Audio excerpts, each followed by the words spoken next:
All right. Is it on? Is it on, honey? Is this bitch recording?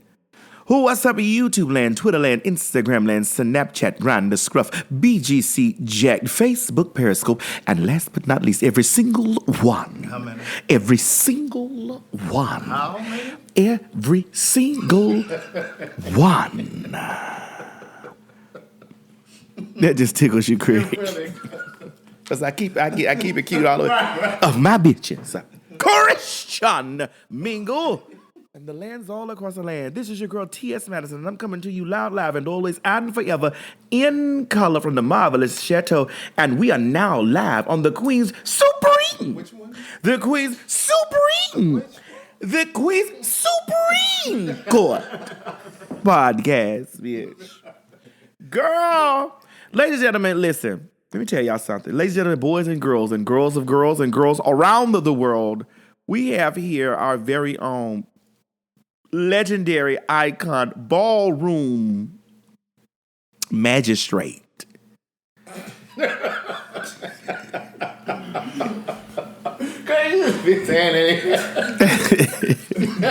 The Ballroom Magistrate. The lady, Just Kelly. Kelly! What's that tea, bitch? We always here full of motherfucking shit. Kelly, bitch. you here, girl, you're here. You're here. You used to be here, now you're gone. Yeah. We back on the jump out. Kelly, what's up? Listen, girl, listen. I don't even know where to start. Where to start? Craig, bust just because I know Kelly, so bust up and let the people. Well, you know the little intro where the new cut, new color, that was you and MC. Me and MC Deborah, Yes. a.k.a. Kool-Aid, the icon, Mizrahi, honey. That video. So wait a minute. Before you are Mizrahi, am I correct? I am. You're Kelly Mizrahi by Ballroom. By Ballroom blood. By Ballroom standards. I'm a MIZRAHI hashtag of the 7 letters, honey. But when it comes to business purposes, honey, I'm known to everyone as Just Kelly. JUSSS, that's with 3 S's, KELLY. Honey, that's me, the bitch. Now, Kelly, you have a long history in ballroom. How did you get started in the ballroom scene? Well, I got started in ballroom. I guess that was in '96, October 22nd of 1996. It was. Wait a minute, I had just turned 18 years old, 19, I think, and that same day. That's the day you. God, wait a minute. Yeah, October 22nd. I was... October 22nd, 1996? 96. I was just turning 19 years old. Yeah. And you was 19, I was 18. I was 20. I was just 1986? born. Oh, 1986? 90, girl. 96. I thought she said 96. This is why we have Scott kept secret quiet. Right. I thought she said 96. Yeah. And so I was at my cousin's house, and I heard her and her baby father at the time. Father. Baby father. Her baby's father. They said they was going to this club on 28th Street. And So before you so you originally from New York City? yeah, I'm originally from New York Born and City. raised in New York. Born and Which borough? raised. I'm from Harlem. All right. Yeah. You're a Harlem girl. I'm a Harlem girl. Yes. I'm a Harlem Tangies, from back in the days, when it was popping, to wear your 2-strap Reeboks, And Yes, two-strap Reebok. Your I have 2-strap Reebok. no idea. The one with the blue Reebok or the silver? The white Reeboks with the 2 straps. Yes. You don't remember that? High top. Oh my The God! high That, top. with the Velcro, And Yeah. And the word Reebok The was 50 either in baby blue Yeah. or silver. they were $50. 50. Oh, No, no. they was $49.99. $49.99. And with tax, it was $54.11. That's New York tax. Yeah, that was New York tax. It was $54.11, and all the cunts used to get fucked for a pair of $54.11. They used to say, yeah, that's a 5411 hoe right there, bitch. Hey, that's what she was a Reebok girl. Baby, yes, the boys used to fuck the bitches for the pair of 5411s, honey, back in the days, honey. Ladies and gentlemen, we will never miss a moment with Miss Mary. Miss Mary's back. Miss Mary's always here for the motherfucking shit, Yes, bitch, ma'am. okay, baby? Now Let me tell y'all something before we get into the story, honey. So me and Madison was planning for me to come down, baby, and so I was supposed to come down the first week in August. Miss Mary said, oh, no, baby, I gotta be there when Kelly come down. You gotta take me back to Florida. I gotta go to the doctor that day, so y'all better pick another day. Yes, and we had to pick another We day. had to pick another day. We had to work around Miss Mary's schedule That's for tonight, right. honey, Baby, okay? Miss Mary said she was not gonna miss the pastor. She wasn't missing Kelly, Okay. because she has to cook, and that's what she wants. She wants to feed her people. Yes. and it was good, wasn't it, Kelly? Oh, baby, make you want to kick your grandmother down a flight of steps and then pick your mother up and throw her out the window. So you so I She just want to tell us something. yeah, I Yeah, want to so, jump back. I want to fast forward back. So it started in 1996. Yeah, so it was one night, it was a Wednesday night, and I heard them talk about, yeah, they going to this club on 28th Street. So me being a young, curious person, I said, okay, I don't know where they going. I'm not going to ask them. You know, they 2 years older than me. So I went upstairs to my house. I changed my clothes. I went downstairs to the train station, and I got a fucking map. And I looked to see, you know, back in those days, the Caucasian people partied on the east side. The black people partied on the west side. So I went and got a train map, and I looked on the train map, and I see what train goes to 28th Street, and it was the 1 and the 9 train went to 28th Street. So I went to 28th Street. It was 2 clubs on 28th Street going on that night. It was the Shadow, and it was the Clubhouse. And so I went down to the Shadow, and I seen it was a mixed crowd of black people, Caucasian people, but they was real rough and stuff with the Afro puffs. So I was like, I don't think it's this club. Lady of Rage. Yeah, I don't think it's this club. So I went and I stood in front of the other club and I sat on the water hydrant, and they gagged like about an hour later. My cousin and her boyfriend, her baby father at the time, came up the block, and they was coming to the club, and they see me standing there. And I went inside the club, and it was the Clubhouse, and it was a mini ball, and that was my first experience into being in life. And I was just in awe, bitch, of how, you know, at that time, you know, I didn't know terminology and everything, and I was just gagging sitting there on the stage that men can actually look like women and look good, because they was looking good in the club. And that was my experience into life. And mind you, I worked down there every day, and I never knew. I was working at the hospital at this time, and I never knew that all of this stuff went on. Like, it was like Blocks from where you were working. it was like blocks from where I was working, but it was just regular, me being a regular person in a slack and tie going to work and everything. And I did not know when the lights went out, the freaks came out at night down there, honey. Okay. So basically, you were introduced to ball through straight people. No, they was undercover. They was undercover. My cousin is a lesbian. My cousin was a lesbian. Her baby father that got her pregnant was a queen, but I didn't know. And so then after the club, it was like 4:00 in the morning. I couldn't go home, so I went to Brooklyn. Wait, you're not gonna stop. You're not gonna grow. No, I'm that gonna story. give you the story. I'm gonna give you the story. So after the club was over, I couldn't go home, so I went back to Brooklyn to my cousin and her baby father's apartment, not knowing that the baby father had a boyfriend, and that's when they sat down and they explained everything to me. So when you went down to the club, they didn't see you. They seen me, they seen me when we was in the club. I went in the club with them and everything, and they was there and stuff. And I was young. I still didn't know what was going on or anything. But they had to explain to me because I was going to spend the night at the house. Right. This is so confusing. They had to explain to me exactly what was going on. Well, because I want to be explained. So my cousin was a closet case lesbian, and her baby father was a closet case homosexual. So they were already gay. Yeah. And they kept this from you. And they kept it from me. So they were gay, living a straight relation. Okay, this is okay.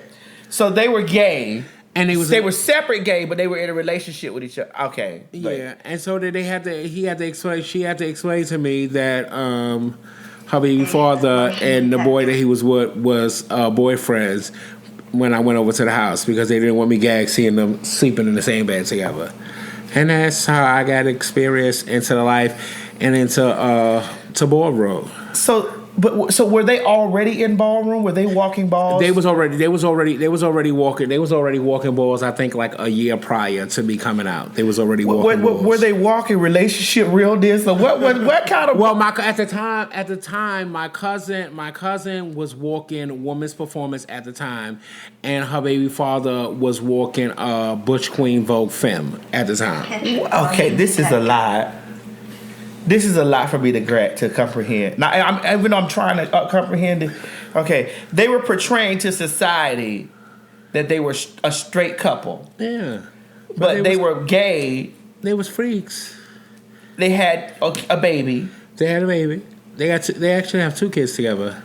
They have I think 22-year-old son, and they have 20-year-old daughter.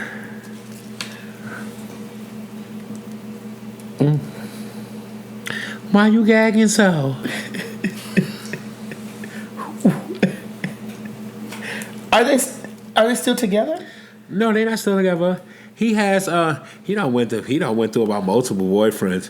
I don't know how many girlfriends. I don't know how many girlfriends she went through, and now she out here smoking that crack and shit, bitch. So bitch, it's just a whole bunch of. I ain't here for the shit, bitch. I ain't one to gossip, bitch. But that's what the streets are saying. So, they've separated. Yeah. They have grown children now. They have grown children, and do the children know that they were gay? Yeah. The son is heterosexual, and the daughter is a lesbian. Why you gagging so? They're your cousins. Yeah. Are they involved in the ballroom scene now? The lesbian daughter is. She's a part of my daughter, the icon Leomi, Amazon's house. Oh God, I love Leomi. Yeah. Yeah. So, all right. So you got involved in that.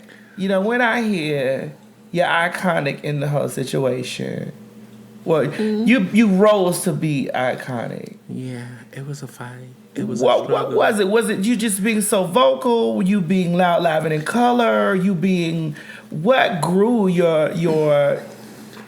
Well, at first, when I first came into the scene, I was walking 3 different Butch Queen categories that I was actually getting chopped for. And wasn't getting through. Being chopped is not getting through, not getting your tents, as y'all see on post.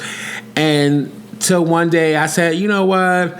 Let me try something different. So I took my tight jeans and I rolled them up in the crack of my ass real nice and tight, honey, and flipped them down and made them real tight. Tied my shirt up in the back because, I was a little bit small and I had a little waist back then, honey. So, you could do those type of things back then. And Brian tied my shirt up in the back and I put a wig on. And I came out and walked Butch Queen up in drag realness, and the club went crazy. And ever since that day, I just did what I did and mastered my craft as a drag queen. And then when it came to Ballroom, after a while, they really didn't remember me for being a boy walking the categories. Mm-hmm. A lot of people only remembered me as the Butch Queen in drags. So then they started changing Ballroom around because they wanted you to come to the ball as a boy first and then get in drags at the ball and walk the category. I was never getting out of drags after a couple of years of walking. I wasn't getting out of drags anymore. So I think one year at the Dorian Corey Awards Ball, they had Butch Queen and Drag's realness, but you had to come as a boy first and then come back as a girl. And I had and this is my first time having a full weave in my head. And it was I'm not doing this no more. I'm just coming out and I'm walking Femme Queen realness. Femme Queen, that's a Femme Queen term for Ballroom is what society call a transgender. Ah, okay. Yeah, and so I just came out and I walked the category in, and I just been a girl. I just been a girl ever since that day. So you've had many, many, many rivals. Yeah, a lot. The girls don't like me. I'm nasty. I'm disrespectful. I say whatever comes to my mind. Like I tell people all the time, like, you know, I learned since I came home from prison, I learned how to censor what I say and how I say things to people. But before, my mouth was just really like disrespectful. Like whatever came to my mind, bitch, I said it, and I didn't give a fuck about it, and I give a fuck about how anybody felt about it. And I had to learn. I was working so much, building myself up and tearing other people down to get to the top.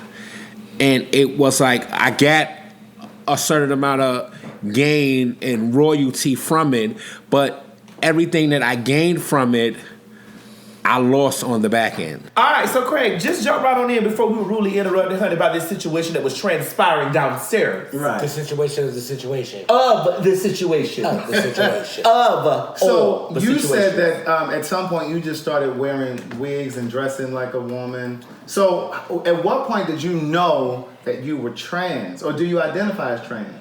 She better identify as trans. I don't identify as anything. I identify as just Kelly. Okay. So when did you know that you wanted to live life as a woman? I always knew that I wanted to live my life as a woman, but back in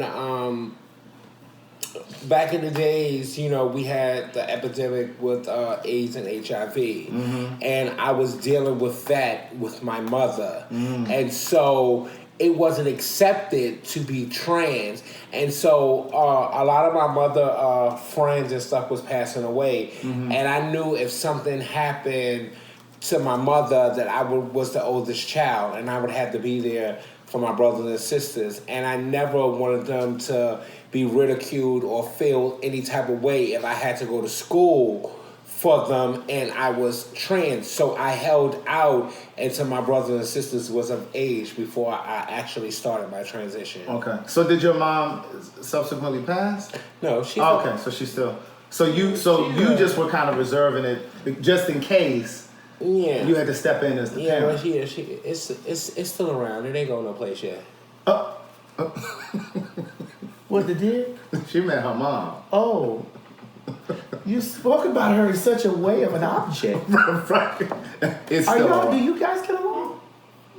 Is it because of that you live life as a woman? Is that? Oh. Now, what about your siblings that you thought you may have had to take care of? Oh, well, when it comes down to my siblings, I thought that it would be harder for my brothers to accept and deal with me, but it's the total opposite. Actually, my brothers love me and embrace me and call me their sisters, and my sisters. Now, how many sisters do you have and how many brothers? I got 2 sisters and I got 2 brothers. Okay. And I got two, and I got a niece, and I got Wait, a niece. Oh, you got a niece and a niece. I got a niece, and I got 2 nephews. Okay, so that's 2 nieces. So 2 nieces and 2 nephews. Yeah. So how do they respond? How old are they? My niece is 7, my nephew is 18, and my other nephew is about to turn 1. And do they call you aunt? Well, so let me break it down. So when I went to prison, all my niece knew me as was Kelly. So my sister used to come and visit me when I was in prison. I never wanted her to bring my niece to come and see me because I had cut all my hair off and stuff, and I did not want her to see me that way. Right. So because at that point, she'd only seen you as a woman. She only seen me as a woman. She never knew me as anything but Auntie Kelly. But the person that we was talking about at the beginning of this video that you asked me, you know, she told her. And so now my niece Your mom told her. Yeah, that person. Okay. So now my niece knows that I'm transgender, but she still calls me Auntie Kelly. Okay. So this just goes back to saying that things are taught in the home. Yeah. Like you can teach your children to respect early. Right. People don't want to respect because they just don't want to respect. That's just what it is. It's like, I ain't finna never call you that because I know you was born this way. You can know whatever you know, but you still need to respect people. You know, it's never going to be that way between me and her. Whatever we do or anything of that nature, I would never she would never accept me for being who I am and what I am, So, but when I came home this time from jail, like before, it was like if you was 15 and older, I made people call me Kelly. If you was 15 and under, you could call me by my own name because I really didn't care. But when I came home from prison this time, I just put my foot down and it was like, my name is Kelly and this is what it is and everybody's going to call me that. No more he, him, any of those type of pronouns. That is what it is.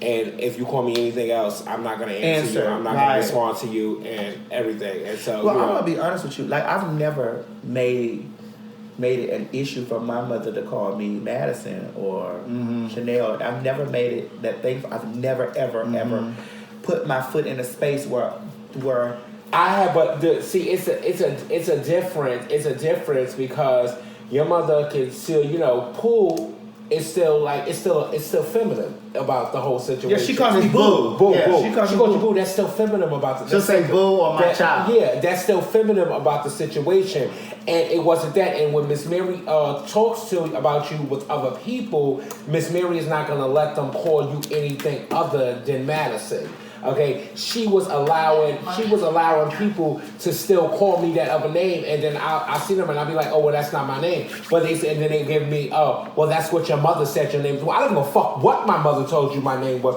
I'm telling you what my fucking name is, and this is my name, and this is what you're gonna call me. You call me anything else, bitch, I'm gonna smack the shit out of you, and that's just how it is. Period. Die. Okay. Well, but I do think that I think Miss Mary is a good example. Let's just say Miss Mary was a parent that couldn't embrace her child because she was trans. I think was having a tough time, I should say. I think a good middle ground would be my child or boo or whatever it is, some term of endearment. Because I think sometimes we in the community, we try to force our parents and loved ones to get there faster than they're ready. And it wasn't even about. And I don't think that with you. I'm just saying. No, but it's not even about forcing them to get there, and when they're ready. If I gave you 12 years of me transitioning, like that's not forcing anything on you. Right. You had 12 years to accept this, and now it's going on 23 years, and then you're still not accepting it until this day. I'm not gonna sit here and I'm not gonna keep allowing you to disrespect me, but then everybody else around me that comes around that is trans or anything. You call them he, or you call them she, they want, and you call them by their girl names. But me, you want to continue. No, you're not. I'm just not going to do it. Yeah, but for me, I don't force that on Miss Mary. That's not something that I force for her to do. And she respectfully, out of respect for me being who I am and me being around people, she respects all of my friends, all my trans friends. She asks when she's not fully aware of what's going on or who you are or whatever. She asks, and she sure will. She asks, Craig, are you a top or a bottom? Yes. Are you a blouse or a miniskirt? What is it? Miss Mary? Unless we're having sex, right? You don't need to know all of that. But my thing is, she's gotten to that space. There are people that blank, and I get I understand exactly where you coming from, Kelly. That's just like if I got a cousin that's like, well, I'm going to just call you Tim, and that's just what it's going to be. No, bitch, I'm not finna have no conversation with you because you're not finna be out in the streets telling me, I'm not hanging with you. And then people get mad when they say, oh, well, they didn't know. Like you go to your old neighborhood or something, and somebody say, oh, they didn't know. Bitch, how you didn't motherfucking know, bitch? When you see me, the last time you see me, bitch, I was flat-chested or whatever. I got tits, I got acid. You know my name is not that name anymore. So why, instead of you saying my old name, you don't come up to me and say, oh, hey, baby, I ain't seen you in a long time. What's your new name? No, bitch, they want to come out here, bitch, and they see you walking down the street, want to talk about, oh, hey, Pop. No, that is not my motherfucking name, bitch. Okay, now you about to get your motherfucking ass handed to you, bitch, because that's not my name, bitch, because the person that you seen years ago is not the person that you see in front of me. So you should have just came over to me and asked me what's my new name. Right. Now, a moment ago, you guys were talking about your cousin, a lesbian cousin, but she had a... Yeah, she has 2 kids. But she had a male boyfriend. A gay boyfriend. Yeah. So, and then in your relationship, you're dating a trans man and you're a trans woman. So do people kind of, initially, because I know you guys have been together for a while now, did people treat you guys differently, or did you feel like any type of resistance or anything? He looked like right. So they wouldn't even know. Right. He looked like he a nigga to me. Right. But I mean, even in terms of like family, I wouldn't even question it. Have you met family and had any pushback? I wouldn't even question it. You have? She's not my family, I've met her. But has there been any resistance from your family, like her family? My family's a pastor. I come from a line of pastors. My family treat me perfectly fine. Really? And he comes from a line of pastors. See, that's why you can't really... I want to say this, that, you know, and this is no disrespect to your former gender. Mm-hmm. Men are different with their daughters than men are with their sons. I think it's I say this all the time. I think it's easier for lesbians, for females to be a female. For females but to you be gotta lesbian. understand that For a female to be a lesbian, and then if she decides that she wants to go to be in an AG, from the AG to be in a trans man. What's an I AG? think an AG is aggressive. Is a stud. Like a stud. Look at Miss Mary. Miss Mary back there like Miss Mary is like, what is that? What is an AG? She's trying to get the new word. I don't know what an AG is. Right. So, It's a stud. It's a stud. And our listeners, that's what they're called before they transition over to being a trans man. They call it a stud. Okay. So I think it's easier for them to be accepted. I agree with that. But I just think that it's fascinating that his parent. You said both of your parents are My pastors? mom is a lesbian, my dad is a pastor. Oh, Wait. He said his mom is a lesbian and his dad is a pastor. Wait, I thought you said your mom is a pastor, your dad is a pastor. No, my mom is a lesbian. Are they? But they're not together anymore. No, Okay. they're together for years. No. But my parents, they both accept me. My family Why y'all be gagging? Y'all be gagging. Because by all other accounts, you would assume from all the horror stories you hear that most religious parents have the hardest time. Yes. I didn't go through that. But you are from up north too. I'm from Philadelphia. Right. So sometimes that plays a part too. Sometimes it's a little easier from people that are from up north than it is for people down the south. See, that's why it's good to hear people's stories. Right. Instead of sitting back judging and stuff, you sit and learn and listen. And that's why it's important for shows like Pose and to have more shows like Pose, because like Madison, you and I have talked about this, all trans girls don't have that story of, you know, coming from families where all of us, period, in this community. That's what I was gonna say on the show, but I got off track with it. Mm-hmm. That like when I go to the doctor, I gags. Like, you know, when I go have my surgeries and stuff like that, you know, he goes to me and be with me and my surgery and stuff. But when I go for my follow-up appointments, I go by myself. Like, you know, it's like a 10, 15-minute appointment. I really don't need nobody. But to see all the trans girls of color going there and they're there by themselves. Yeah.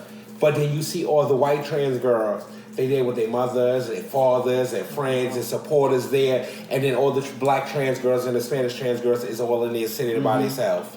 We don't have nobody in our family that goes and support us and hold our hand through all our surgeries that we go through and everything. And I know a lot of girls would like that. And it's just like, I wish that the black community would embrace their children more when their children come out into the life. Because when they don't embrace their children, they wonder why we went from a pandemic to an epidemic when it comes to AIDS and HIV. It's because it keeps going up, because you have these old men that is preying on these young children. These children don't have no place to go. They don't have a mother. They don't have a father. So that is what they're looking for. But the older person, they're looking for somebody to guide guide them and help them and be there, but the older person is there and taking advantage of them and then giving them the shit. Right, and they're looking for the love that they didn't get from their family. They Yeah. didn't get from their family. And sometimes they're staying with these older men, like you said, they prey on them, and the exchange for staying there with them is Exactly. sex. And if their family was there and accepted them and embraced them,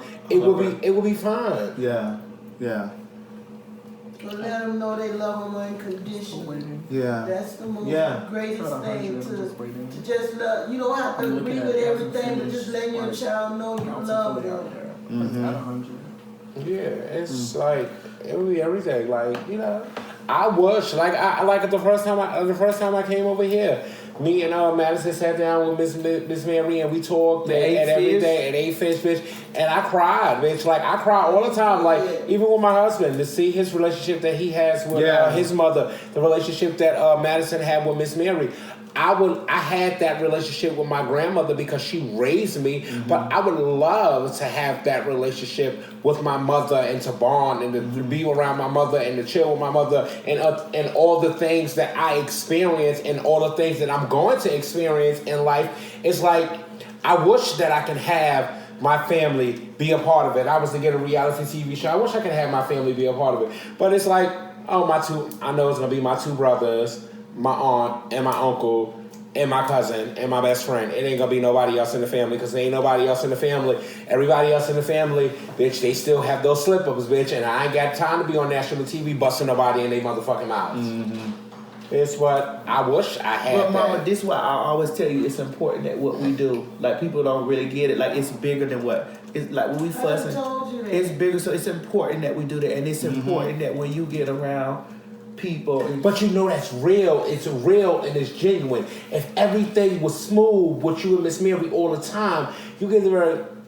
I don't believe that, bitch. But Miss Mary be getting on your nerves in the car, bitch. I be on the line, bitch. Right. And she be like, okay, bitch, you know what?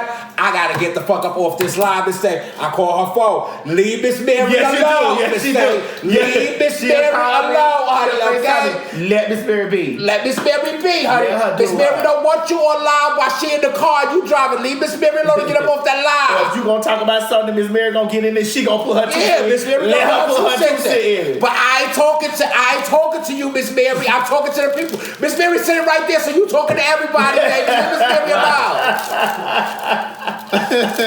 She will call me in the middle, and so and like when I get offline, They write me and tell me don't stop talking. Craig, when I get offline, here go Kelly, bitch. Put Miss Mary back on the damn TV. Yeah, Miss Mary. Put Miss Mary back right there. Listen, I bitch that the fussing. Shit, I fuss with that heifer all the time, bitch. But it ain't a good fuss like you and Miss Mary do, bitch. Girl, please. So do you do stay in touch to I some degree? I live with my mother. Wait a minute. Wait, are you serious? I've been living with my mother for the last 3 years since I came home from prison. Baby, Really? I told you, I just had surgery 66 days ago, bitch. She called the cops on me and told them she was gonna throw a lie on me. So wait, I just thought that she lives in another part of New York, and like you didn't really talk like that. I went from being in prison to going to jail. Because I stay in my room, I don't come out my room. If you look at my room, I got everything in my room but a shower and a toilet. So when your husband comes by, My husband lives with me. oh, We about to move. so is she mean or rude to him? She loves him. Really? So that's what you were saying a moment ago, where she'll say Oh, to she him, loves him. Oh, or she he, loves. She loves. but she won't do that She with loves you. him. She loves him. Let me give y'all a prime example. Let me give y'all a prime example. This is fascinating. I don't had since me and him been together. I think I had 4 or 5 surgeries since me and him been together. She has never once in the 4 or 5 surgeries that I had come back from that room to that door. It's the approximate of our room. She just never once came back there and asked me, was I all right after surgery? Wow. He got a cold a couple of months ago. She was there nursing. Oh, Mason, you need something? You need something from the store? You want some weed? You need some of this? But you ain't come back there and ask me, you was all right. But you make sure Mason is all right. Did she have? Because you give her the same respect. Did she have a good relationship with her mom? Your grandma. Oh no, she got. I It's a honestly think that my mother is jealous of the relationship that me and my grandmother had. Because I look exactly. I'm the only person out of all 7 of her kids. If you put a picture of me and my grandmother side to side, me and my grandmother look like identical twins. And my grandmother raised me. Everything was about my grandmother. Right. Like, you know, my mother, she gave birth to me, but my grandmother was actually my mother. Well, I would have never thought. She can't give to you what she don't. That's when you have to start looking at. They don't know if they don't know how to give it to you. So y'all live in the same house. Watch TV and find out how to give love. But do y'all talk? Love somebody. I don't interact. So y'all walk in the house and don't speak. Like she'll come and she'll say like I'll get up in the morning. She'll leave to go to dialysis at 5:15 in the morning, and I may get up to go to the bathroom, and she'll say good morning, and I'll say it back to her. I really don't want to say it because I really don't want to speak. I really don't want to interact with anybody. I just want to pay my rent and just walk out the door. Y'all leave me alone. I don't speak to y'all. Y'all don't speak to me because that's the way it's gonna be when I move. I'm not gonna speak to them. They're not gonna speak to me. They're not gonna call me. So why even do this fake and phony shit? Like, good morning, good afternoon. For what? For what reason? We ain't been saying it, and you ain't gonna say it when I leave, bitch. You ain't gonna call and check up on me and make sure I'm all right when I'm going. So why are we gonna keep doing this fake and this phony shit, bitch? Like, no. I'm the prettiest out of all of them. They was all horses and shit, though. Man, just no shade, bitch. Like, it's no shade. Like, all my aunts and all of them, they all hit, bitch. Like, it's no shade, bitch. I wasn't even born a woman, bitch, and I look better than all of them. It's no shade, bitch. Like, but it is what it is, bitch. I can't help it, bitch, that, you know, I look this way, bitch. You know? Do you think them as women feel some sort of way that a man... I know they do. I know they do because my aunt... In their eyes, they see you as a man. I know they do because my aunt told me when my grandmother passed away 17 years ago, my aunt told me, she was like, I was sitting back and I was thinking about all my sisters and all my nieces who was going to come and outdo me at this funeral. And she said, none of my sisters or none of my nieces came to mind. She said, my nephew came to mind. Because they knew I was coming to break the fucking building up. A big SUV with a big black hat, this big black gown, bitch. And it was just like, oh, everybody, they said, everybody been waiting for you to come. I know they was waiting for me to come, but I had to make a grand entrance. So your grandmother knew you were transitioning. Oh, my grandmother was actually the person that named me Damon, and my grandmother was actually the person that named me Kelly. Okay. My grandmother and my Aunt Linda was the first 2 people out of my whole family that knew. How they gonna tell my son, y'all think they got into a spat? My grandmother and my Aunt Linda personalities was the only 2 people that knew about me being in drag and me being Kelly. And so it was one year for my mother's birthday party. My grandmother and my Aunt Linda was like, it's time for you to show Kelly to everybody in the family. So it was like, bring Kelly to your mother's birthday party. So I got dressed, I left. I went across the street to my girlfriend's house, and I was over there chilling with my girlfriends and everything. And so I think I stayed over here for about an hour or 2, and then I came back. And so back in this day, this is back when Harlem was really good. You would leave your doors open or whatever. So my grandmother's front door was open, and I walked through the front door. And as I'm walking through the front door, it's like I'm coming through this door. My mother's coming down the steps. So I'm coming through the door, and I'm opening the door, and my mother says to my grandmother, "Mommy, some lady's coming through your door." And my grandmother says to her, "Oh, well, tell her to come on in." So I come on in. The table is right here. They at the table was playing spades. So I go and I sit down on the couch. And as I'm sitting down on the couch, my mother comes back out the kitchen with her beer, and she sits down on the other couch, and she's sitting across from me. And she keeps looking at me, and she keeps looking at me. And as she's looking at me, she says to my grandmother, "Oh shit, y'all supposed to prepare somebody for some shit like this," and she ran out the door. And she gagged. And how did you tell your grandmother though? Anything You send me the 2 broke files. anything with my grandmother it was easy. It was easy for me to to tell her or say to her, like, I could tell my grandmother anything because my grandmother. So did you tell her in stages, like grandma? No, I didn't tell her. Or grandma. No, I didn't tell her. I didn't tell her in stages, baby. I went out to the club. I went out to the club one night, and I came back home, and I was in drags, and I walked in the room, and she was like, "Oh, baby, you look good," honey. And she was like, if whatever you're gonna do, you gotta be the best at everything that you're gonna do. You can't half step in anything that you're gonna do, and baby, and so on. And I had on this little short jean mini skirt with this little hole at the top because I was smaller at that time. And she was like, you can't be going outside looking like that. You got to leave something to the imagination, honey. So then I started raiding her closet. Yeah, okay. And I got my OPEG white stockings, honey, and my boots, and I went on and I did my thing, and she was there. My grandmother was my biggest supporter when it came to everything. And with me transitioning, me being a girl, she was my biggest supporter. When it came to me going out and doing checks and credit cards, my grandmother used to be right in the store with me. She knew the name that was on the ID and she knew the name that was on the ID and everything. Bitch, my grandmother used to go in the store, and my grandmother used to take returns back and everything. And did she ever like get locked up when you got locked up? No, she didn't get locked up, bitch. My grandmother got me out of getting locked up and came on back in the day. She cursed that man out so bad, bitch. He told her that wasn't me. Okay? But yeah, we was here on the podcast and we here for the share. I love y'all. We about to get up out of here, honey. Yes. Okay? I love y'all. Madison, go ahead and close it up. Yeah, close it up. All right, y'all, honey. We trying to get this thing together, girl. We had some technical difficulties tonight, girl. I don't even want to talk about it, but girl, it happened. But baby, yeah, because y'all got this motherfucker. Y'all got the red phone blown up like hot fire. Girl, my phone is over here going. Mistake the girls. And you see all these text messages and calls, bitch. Everybody is like, "What the fuck is going on, baby?" Okay. You want to close it out? Oh, all right. We'll see y'all next week, y'all. Is it on? Is it on, honey? Is this bitch recorded? What's up, Birmingham, Alabama? Oh, yes, baby.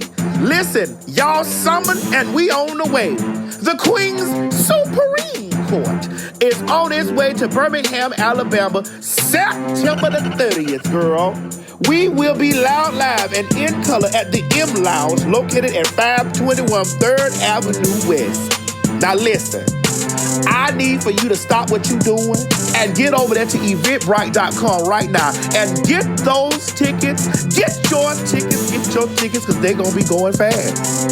The real Miss Sophia and T.S. Madison is coming to Birmingham, Alabama.